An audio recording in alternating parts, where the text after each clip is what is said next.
পূর্ববর্তী একটি ভিডিওতে আমরা দেখেছি বিদ্যা থেকে বিনয় আসে, বিনয় থেকে যোগ্যতা, যোগ্যতা থেকে অর্থ এবং অর্থ থেকে ধর্ম, ধর্ম থেকে সুখ।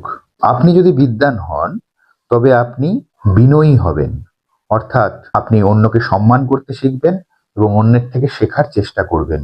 এবং যখনই আপনি অন্যের থেকে শেখার চেষ্টা করবেন তখন আপনার যোগ্যতা বাড়তে শুরু করবে। যোগ্যতা যদি অধিক হয় তা থেকে আপনি সঠিক কাজের সন্ধান এবং তা থেকে উপযুক্ত পরিমাণ অর্থ উপার্জন করে নিজের পরিবারকে সাপোর্ট করতে পারবেন।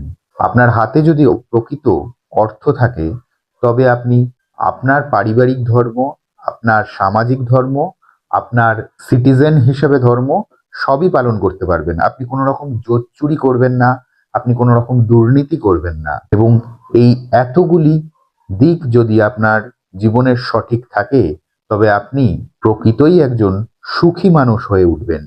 তাই বিদ্যা থেকে ধাপে ধাপে বিভিন্নভাবে আমরা সুখ প্রাপ্তি করছি।